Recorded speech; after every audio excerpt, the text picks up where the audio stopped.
This is Laura Cross of Rebel Seed Studio from Military Dispatch. You're listening to Battlefield Fallujah, the true story of one of the deadliest battles of the Iraq War.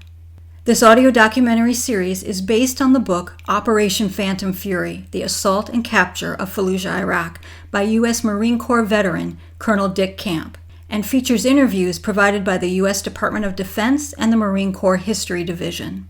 Be aware, this series contains explicit language, includes graphic accounts of war violence, and depicts the deaths of Marines and soldiers. For episode transcripts and supplemental material, or to download the free companion Battle Rattle kit, visit the podcast website at militarydispatch.com.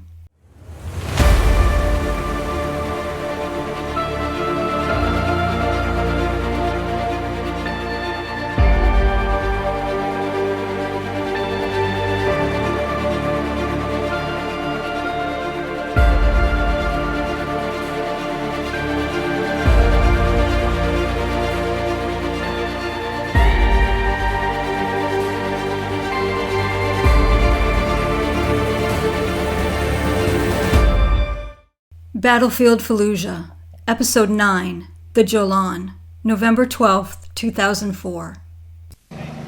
Senior commanders here say the enemy is taking a serious toll. Commanders say they have found units of enemy fighters with flak jackets, helmets, even night vision goggles. Very sophisticated in small units that are being dealt with by U.S. and Iraqi forces.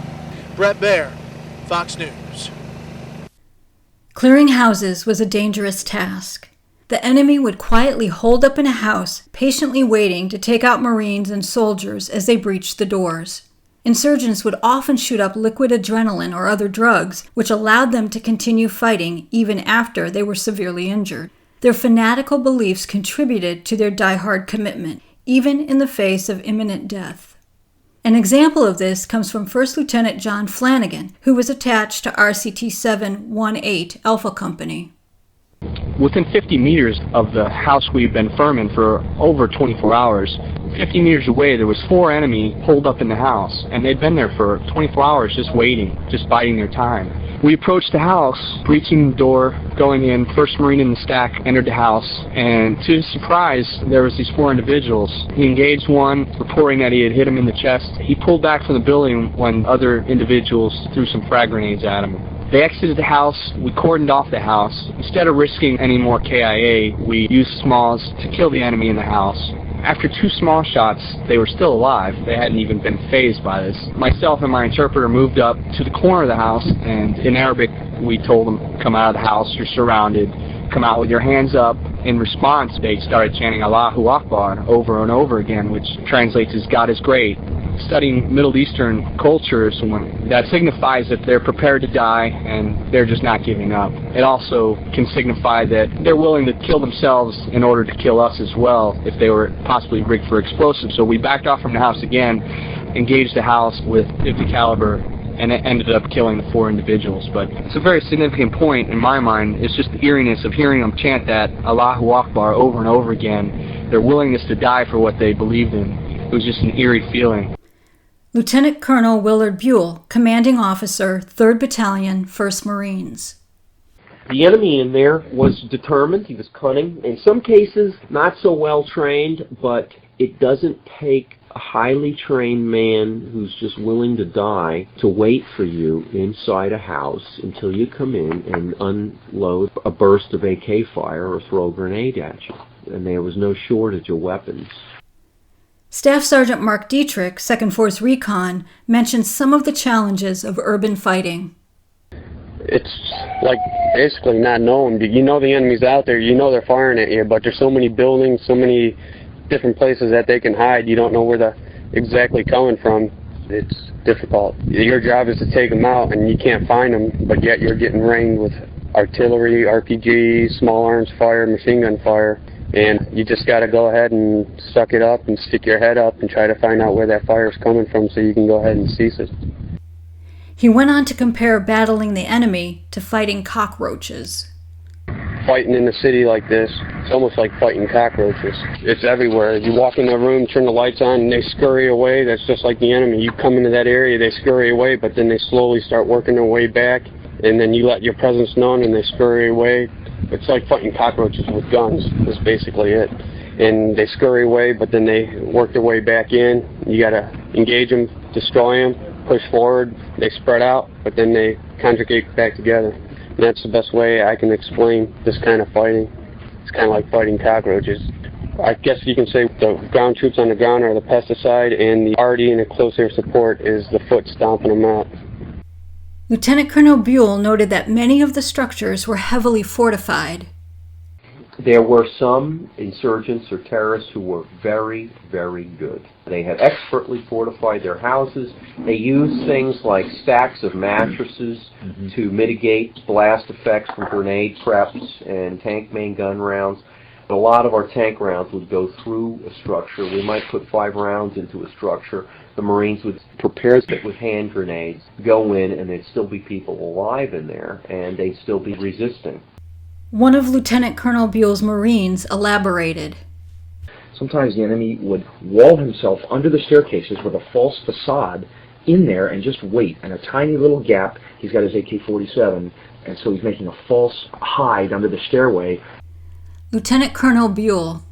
You get a man hurt and it becomes an in extremis operation, and you play right into the enemy's hands because the more people that have to come in, and several of these houses were textbook fortified. Mouse holes, fields of fire, sumps to roll grenades through, drop them through holes in the ceiling. I mean, they really thought out their defense schemes inside these little, and these homes are built along the lines of fortresses, you know, with a wall around them. We learned how to take the gates off faster, breaching, etc.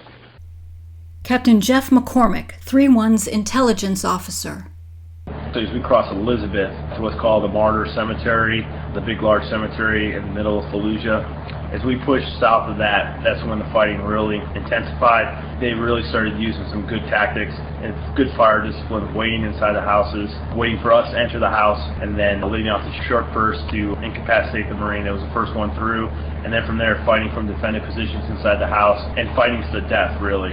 You know, you could pump a couple tow missiles, a couple javelins into a house, and they would still be in there ready to fight because they were that fortified inside the house. It was going to take a Marine with a grenade or a 5.56 to kill them before they would be done. Lieutenant Colonel Buell. Every Marine, he's at the top of his game, and he's getting rest at night for the most part, and he knows that he has tanks and aircraft and whatever else he needs nearby. He's got the offensive mindset, he's got the high ground in terms of the moral, physical. But he goes into a structure and he runs into a guy sitting quietly in a corner with his finger on the trigger waiting and just looses a burst.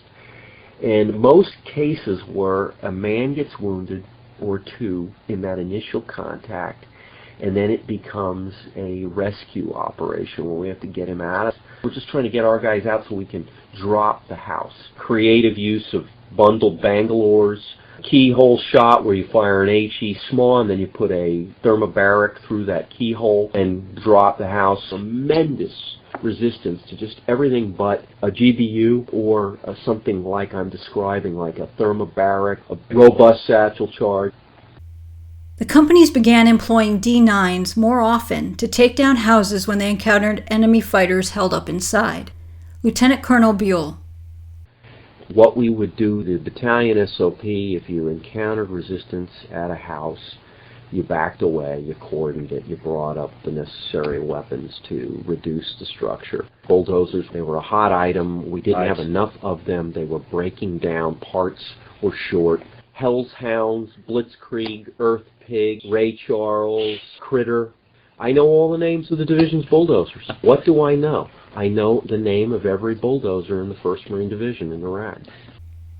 Gunnery Sergeant Dwayne Walters was an engineer attached to 3-1 and often worked with the huge armored bulldozers. We escorted the D9s with AAVs, whatever company called for us. So we just kind of cleared rubble out of the way. But once they realized that the D9 could basically go in and, without the driver getting hurt, without putting the Marines in danger, they could just go in with the blade and push the place over. It started, once the word got out, hey, that's a good way to use it, that became basically the SOP. Bring the D9 up, knock the house over. In one case, an insurgent tried to shoot it out with one of the monsters. As he emptied his AK-47 into the cab at point-blank range, the driver dropped the several thousand-pound blade on him, pinning him to the ground. Gunnery Sergeant Walters. the D9 took like 8 shots right in the window. And it was funny because you could tell like the drivers were like paused, like uh-oh. But they realized that nothing was happening, so they just kept on driving. The guy ran from one room to the next, and they knocked down that part of the house. So they started knocking on the next part. He ran to another part. And of course, this whole time the Marines were shooting at him. Once the D9 drivers realized that they weren't going to get hurt, they were just like, okay, fine, you want to shoot at me? Here comes your house. They surrounded with the grunts, and then the D9 would come up, and he would just start pushing stuff over. And if they ran out, they got shot. If they stayed inside, the house dropped on them. And the D9 drivers had everything shot at them. They had an RPG shot at one, and it hit the blade and bounced off. One of my D9 drivers said he was in his vehicle and he saw a guy shoot a bow and arrow at him. So I don't know if it was just out of frustration or it was all they had. The enemy, I think, started to realize when they heard that thing coming, I mean, they had plenty of time. You could hear it because it's really loud and it only moves 10 miles an hour, so you can hear it coming. And you know it's coming. They cordon off the house, it's surrounded. So if you were in the house and you're an insurgent, you hear this thing coming. We were joking for a while. It was like in Austin Powers. So the guy gets run over by the steamroller and they're like, no. It's kind of like that because he had nowhere to go. And here comes this thing moving at 10 miles an hour. Lieutenant Colonel Buell. I got up close and personal on some of these, and in one case I watched a building with a combatant in it who, from the first window, he fired a burst of AK-47 fire at the bulldozer and threw a grenade at it. The bulldozer began pushing the structure down, got the first room, and this man withdrew into the house, reloaded, got a new grenade out, went out and did the same thing again. Threw a grenade at it, kaboom. And the bulldozer continued to push. This went on 4 times before he finally flattened the house on the man. One, I got a little too close and I caught a piece of grenade frag on my Wiley X glass that knocked my head back, knocked the eyepiece out of my glass. Thankfully saved my eye. I was fine. But it was up close and personal, and these people in these homes, they were fighting to the death till they were buried. Regimental Combat Team 1. The regimental frag order stipulated that Task Force 3-1 and 2-7 Cavalry would continue to attack south, while the 1st Battalion IIF and 3-5 continued clearing operations in zone. The 4th Battalion IIF remained along Phase Line Henry to keep insurgents from infiltrating into and out of the area. Task Force Wolfpack maintained control of the bridges. 3rd Battalion, 1st Marines. The battalion launched a penetration attack into the southernmost limits of the city, known as Queens. The battalion after-action report noted that the most capable and equipped insurgents, most of whom were foreign terrorists, occupied the area. A series of artillery and airstrikes peppered suspected insurgent positions. Artillery had eyes on the ground to process the strikes. Captain Michael Burgoyne, Battery A Commander, 382 FA. There's guys out on the ground with lasers that get a very accurate grid, very accurate location for us to process the targets, and we've been hitting about first round fire for effect, sir. We haven't had to adjust too much out here. The guns are very accurate, and the observers on the ground are very, very good, and we've had great success with the guys on the ground. Major Griffin published a frag order on how the companies were going to move from their current positions into an attack formation for the next day's attack. That became the daily battle rhythm over the next 5 days. His intent was to have 2 companies lead the attack, with 1 company following in trace, reaffirming, refueling, etc. Lima and Kilo companies led off the attack. Lima got into a real heavy engagement and lost several Marines, Major Griffin remembered. The weapons platoon commander was shot in the back. It went under his SAPI plate, a small arms protection insert, from the side, through the armhole, across his back, and out the other armhole. It was a tracer round that peeled the skin off and burned the cut wide open, a pretty nasty wound, but not life-threatening. Griffin was actually on the radio with him. You could hear a crack, the round going by, and all of a sudden he went quiet. I kept calling him until I was notified that call sign Warrior 4 was wounded. Lima Company lost several more Marines before being ordered to halt for the day and hold the intersection of phase lines Henry and Fran. By 0900, Kilo Company was moving east on phase line Fran. First Lieutenant John Jacobs, Platoon Commander, Kilo Company, 2nd Platoon. The morning of the 12th was the day that we moved on phase line Henry. We got on Fran from the wheat factory and started to move east along Fran. First platoon was in front of us, our platoon was in the middle, third was behind us. The column was spread out over 800 meters because the densely packed buildings and narrow alleys forced the attached tanks to stay on the hard surface road. Lance Corporal Justin Boswood, Kilo Company. come up on November 12th, and we started down phase line Henry, which ran pretty much right through the heart of the Jolan, went up to MSR Michigan, which is probably one of the biggest MSRs in the Sunni Triangle. It runs all the way up to Baghdad, Ramadi, everywhere. Everything's connected by this road. It just looked empty. By the time we swung around and got up there, we'd already taken indirect fire at the head of the convoy, well-aimed, small arms, RPG rounds from all over both sides of the road. The road was 6 lanes wide. It was just a massive expanse of asphalt between the sides of the houses. And when we moved down the roads, we try to use the houses as pretty much cover on either your left or your right, whatever side you're walking up against. That's just one place that you didn't really have to have your eyes on the whole time. You just hug the wall and check out the windows and doors. It felt a little bit safer when you only had to look 2 other directions.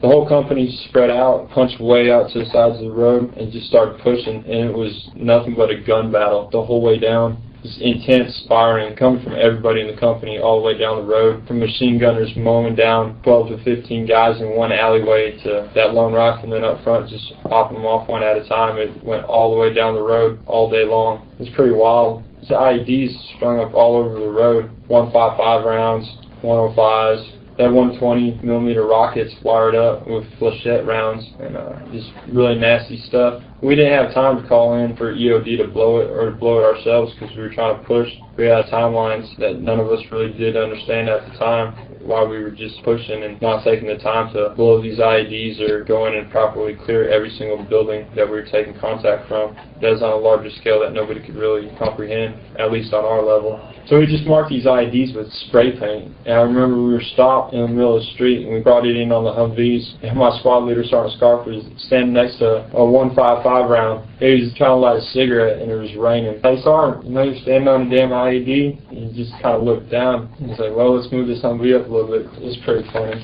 But they were everywhere. So all we could do is just spray paint IED and point an arrow into the general direction of it and hope that nobody else come up on it and set it off. As the 1st platoon turned south on phase line Henry, the point spotted a daisy chain of IEDs, rockets and artillery shells with wires hanging off them, lying in the center of the road. As engineers came forward to deal with them, the platoon was taken under heavy mortar, small arms, and RPG fire in a deadly ambush. 3 Marines and 4 Navy SEALs were immediately wounded. One of the casualties lost a leg, and another had a sucking chest wound. Captain Timothy Gent ordered Jacobs to bring his platoon up on the left flank of 1st Platoon, pass through, and continue the attack. 1st Lieutenant Jacobs moved his men forward. 1st Platoon was the first platoon to turn on to Henry South.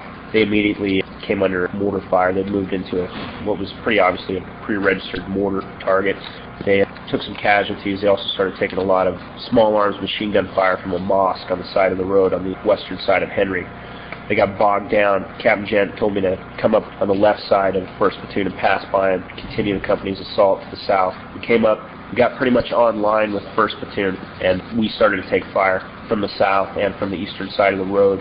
The Marines moved off the road up against some buildings that were on the eastern side of the road. As soon as we got up against the buildings, there was insurgents on top of the buildings who were throwing hand grenades down on top of us. First volley of grenades, I think we took 5 casualties, roughly. Nothing serious at that point. Broken nose, some minor shrapnel wounds, things like that. Nothing too dramatic, but we got into a bit of a fight there when we were on line with 1st Platoon.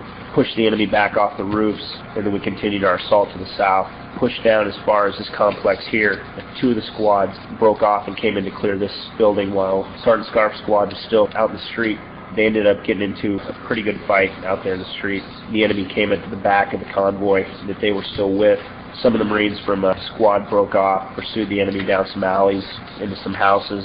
Had a pretty good shootout with them. A lot of RPGs, a lot of grenades. The Marines did a good job, returned a lot of fire. Some of Sergeant Scarf's Marines worked their way up on top of a building, firing down on some enemy in a courtyard. That's when one of Sergeant Scarf's fire team leaders, Sergeant Morgan Strader, was hit by enemy fire in the head. Amid a hail of gunfire, Lance Corporal Chris Marquez crawled forward and dragged the mortally wounded NCO out of the line of fire. 1st Lieutenant Jacobs. The Marines did a great job trying to resuscitate him, but it was just, his wounds were too severe. So they ended up putting him on a Humvee and trying to get him back to medical, but he didn't make it. The remaining insurgents slipped away. As they continued toward their firm base, Lance Corporal Boswood's squad became separated from 2nd Platoon. Our company was going firm. It was kind of like a complex. Had 3 mansions in it. It had 6 houses altogether, but there's 3 mansions. Somebody said it used to belong to some general in the Ba'ath Party. No doubt the nicest facilities in Fallujah at the time that was pretty much untouched except for a couple well-placed tank rounds when the company took it. The company was pushing up there, ended up getting cut off from the company because we got in a pretty good scrap with some guys down the alleyway. They told us not to get tunnel vision and drug into any little fights down the alleyways, but it was bound to happen. And one of the team leaders in our team seen a couple insurgents run across the road and enter into a house.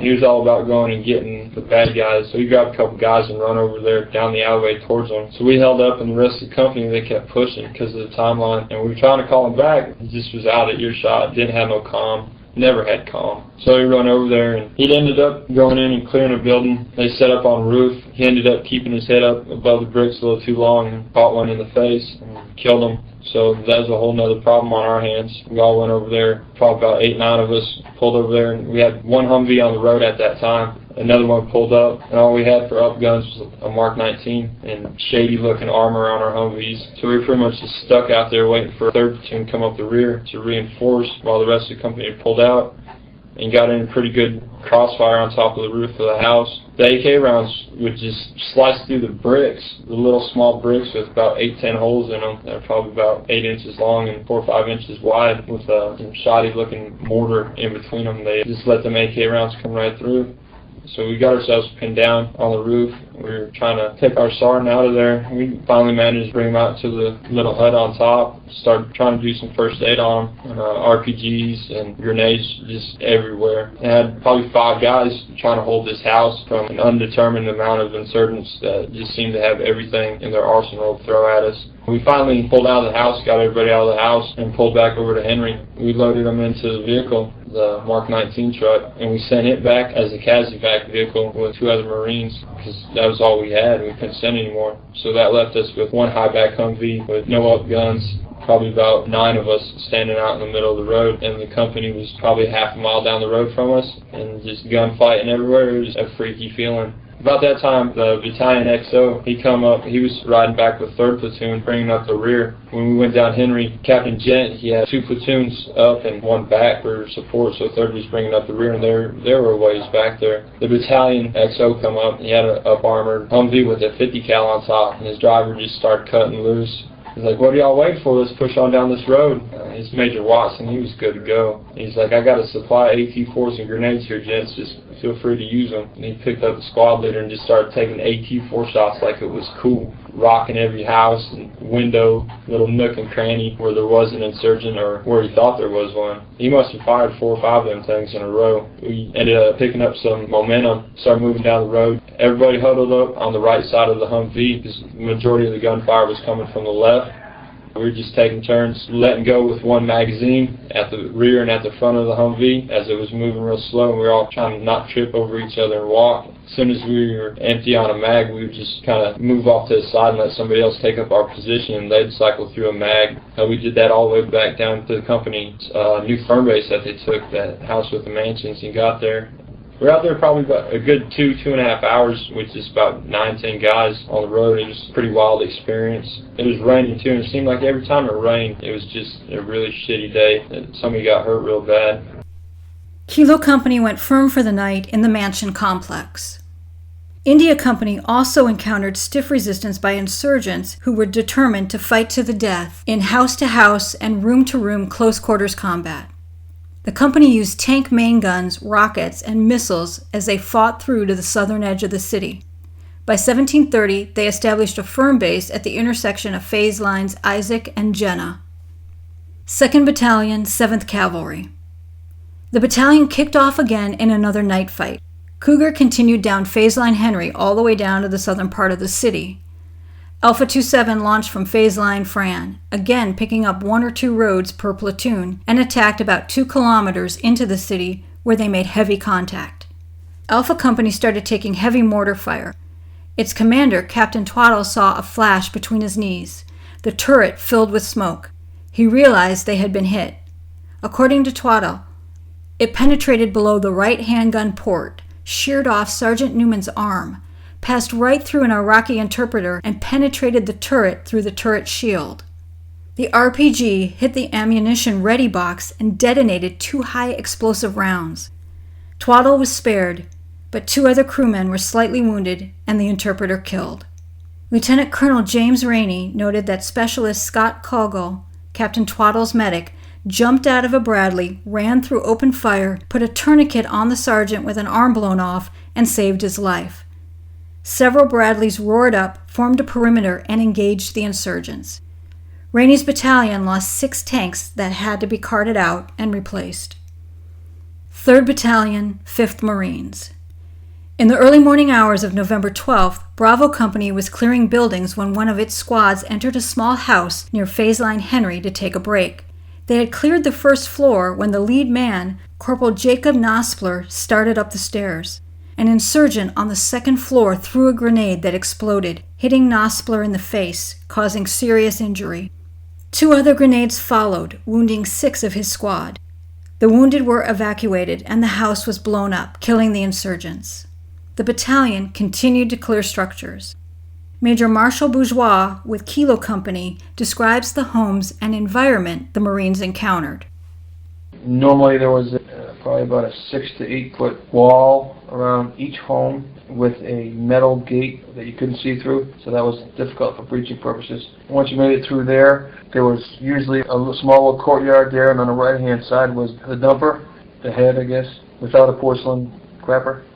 You walk straight in, and normally the room on the right was used for the prayer room. If you went to some of the nicer homes, they might have 1 or 2 chairs, leopard skin or something like that, and then a picture of Muhammad up on the wall or something with the Quran in there. Some of the smaller homes, they didn't have that at all. They just had dirt floors and concrete floors. And there was no power, so to speak, but they had stoves. They used propane. The kitchens were normally nothing more than just like a wooden table with a couple of shelves that they had some old cups and so forth on there. Some of the places had upstairs, and there was just trash all over the place. I mean, I'm not talking trash that was new trash. I'm talking old bicycles, old metal pipes, and then from there it would even go up another level to the rooftop. All the buildings had rooftops.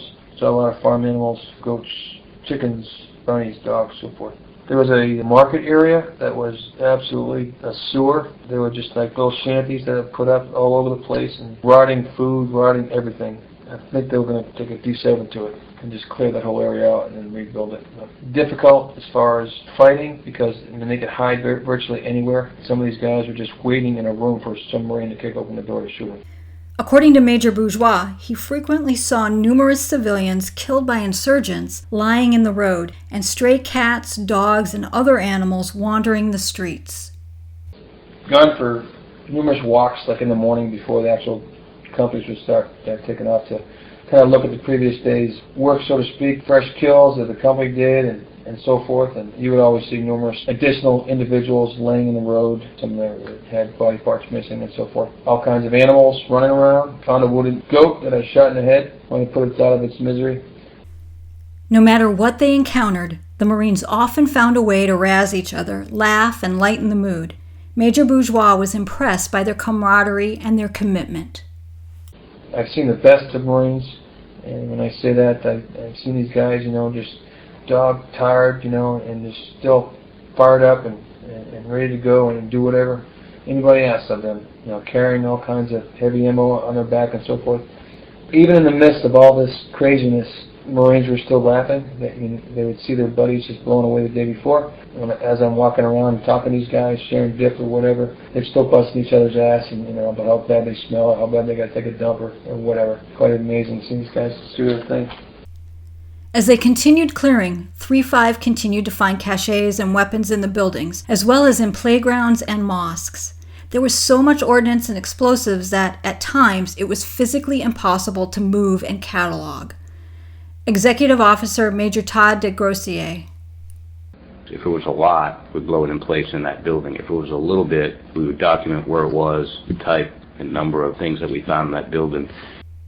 During the clearing operation, the battalion ran into a few Iraqis, whom they took into custody. Major Bourgeois. The rest of that day, we continued moving forward, clearing homes. Caches were all over the place, blowing up buildings. We were getting numerous detainees. A lot of these Iraqi civilians were staying in their homes, like they're being told. When we showed up, they would come up, us not knowing what their intentions are, we would detain them, and then the head team would exploit them for information and then move them back to the rear. The Het were specially trained Marines who gathered tactical intelligence. Major Bourgeois noted that because civilians were allowed to maintain weapons to protect their homes and families, the Marines sometimes had difficulty discerning between civilians and insurgents, which added to an already dangerous situation. We continued the attack. Each day we would get more and more civilians. If they're allowed to have an AK-47 or a weapon in their home with them, and a Marine who just hours earlier kicked in the door and saw his buddy blown away, he in turn kicks in the door and he sees a gentleman or a person sitting there or standing there with a gun in his hand, that person's going to get shot and or treated accordingly. So I can understand these Marines. I can understand the civilians when they were told they can have one thing and then another thing, and then they're trying to protect their home from Mujahideen or whoever else is here trying to take them away. So they were caught between a rock and a hard place. Major Bourgeois explained that the battalion would go firm at night, resting oftentimes in the abandoned homes and cleared buildings. We slept in wherever the company CP was basically the highest point in that particular AO for the 5th team leader to bring on fires for the following morning and during that day for close air support. We had battalion objectives as well as company objectives, and as far as the sleep goes, we attacked until we reached our objective. One thing that the company commander did not want to do was attack at nighttime. It was very difficult to move and very difficult to identify who this good guy is, who the bad guy. In order to prevent fratricide, he pushed those platoons to meet their objectives before the end of daytime. However, from let's say 2100 to 06 the next day, they were patrols all throughout our company AO by each platoon, directed by the company commander on where he wanted them, what he wanted them to do. I would venture to say between 4 to 6 hours, most of them actually got sleep. Now, if they slept on the concrete, everybody had cover, so they were sleeping indoors in these homes. Regimental Combat Team 7, 1st Battalion, 8th Marines. Staff Sergeant Christopher Jewell, Team 2 leader with 2nd Force Recon, had been tasked to man 2 large apartment complexes the night before. That morning, they set up sniper teams in the location. The morning of the 12th, we engaged a few targets with sniper fire, ran some supporting arms and close air support that night. There was a building located just to our west, the building next door, and we just didn't have enough ass to secure the whole area, and I believe some Mooj got up in there, and they fired about 4 or 5 RPG rounds of small arms fire into us. Blew the shit out of Team 1. They're okay, by the grace of God. My team in particular, I know when that came down, I got my team together, we moved down 2 floors. Make a long story short, everyone moved down 2 floors. We started maneuvering the element over there to figure out, we knew where it came from, but we wanted to get eyes on him so we could kill him. And at that time, a guy from Team 3, which was Sergeant Delgado, he ended up getting shot in the calf and in his ass, and we had to medevac him. We ended up pulling out of that building. A lot of guys got scrapes and cuts on them and shrapnel on them. I believe that, normal people would get medevac for that, but these guys, they wouldn't. They stay and fight. I probably would say that we pulled about 7 or 8 Purple Hearts out of that particular incident. 1/8's 2 companies had advanced at a rapid pace before stopping for the night. 4 insurgents were spotted in a house within 50 meters of Lieutenant Flanagan. I remember getting there that evening, and we still had 2 tanks in support of us and aircraft overhead providing ISR for us. They were using thermal imagery. They were locating bad guys in the houses. Using thermal imagery, he could actually see 4 individuals in the house. He would relay that down to the FAC, who was Captain Ramsey, and he'd continue to direct the aircraft, keep that spotlight on the house. So the IR spotlight was on the house, which gave the tanks ability to move in and put rounds into that house. Surely they killed those 4 individuals in that house. Captain Michael Stroud, Bravo Company Forward Air Controller, ran a close air support mission about the same time. I got to Basher, C-130 on station quite quickly. Told him I had machine gun fire to our east, maybe 100 meters. He locked in, I found it quickly, cleared him hot, cleared about 100 meters out, which is danger close, and he killed at least 3 there. A couple others had ran to a house, and he put some rounds into that house. Stroud also cleared Basher to fire on another group of insurgents. The AC-130 fired on them with 40mm rounds and claimed 11 of them were killed. After Basher went off station, Stroud worked with a section of F-18s. The house was destroyed. First Lieutenant Christopher Connor, Charlie Company, Executive Officer. One of the other platoons ended up taking 10 detainees that were just kind of sitting around in a building in the dark in the middle of Fallujah, all military-age males, so they had to be bad guys. And sure enough, our human exploit team told us that they've gotten some really great information from those 10 guys. 2nd Battalion, 2nd Infantry. As the sun came up on the morning of the 12th, Newell's battalion was located on phase line Isabel, Alpha 22 on the left flank with Alpha Company 263 Armor on the right. Captain Neil Prakish's platoon was in an overwatch position on the east side of the city behind 22 Infantry, who were clearing out dug-in guys by going house to house, street to street. Suddenly, 2 artillery rounds landed about 200 meters in front of him, and then 2 more split the distance. Go back, Prakish screamed. The driver floored it in reverse. All of a sudden, the whole left side of the tank exploded, he recalled. The tank went up a bit, and both my loader and I fell into the hatches. Prakish jumped to the ground and found that the 63-ton Abrams had been blown around by the force of the explosion, and the whole left side of the track had been blown off. As he looked at the wreckage, a crewman from the other tank spotted a yellow-beige doggy dish-sized disc under the track. The tanker kicked it. The top fell off, exposing explosives. Prakish suddenly realized what the object was and shouted, "Man, that's a tank mine. I think we're in a minefield." Prakish called for a plow tank to clear the minefield. As they waited, a sniper opened fire, forcing them to take cover on one side of the tank and then the other as the plow uncovered several mines. At one point, Prakish and 5 others crowded into the turret, which was designed to hold 3. By now, both of Newell's companies were in contact. About this time, the Alpha Company 22 Executive Officer's Bradley stopped about 15 meters in front of me, Newell recalled. Alpha Company's First Sergeant Peter Smith saw the officer standing in the turret. To his north, one of the insurgents shot an RPG from about 80 meters away. It hit Lieutenant Edward Iwan in the midsection, who later died from his wounds. Newell pulled both companies back 2 phase lines to reorganize. He decided to sit tight until 1-8 caught up to protect his flank. That night, he recalled, we used AC-130s and anything else we could get our hands on and literally pounded anything that moved in that part of the city. Sometime during the night, Newell issued a warning order to continue the attack in the morning.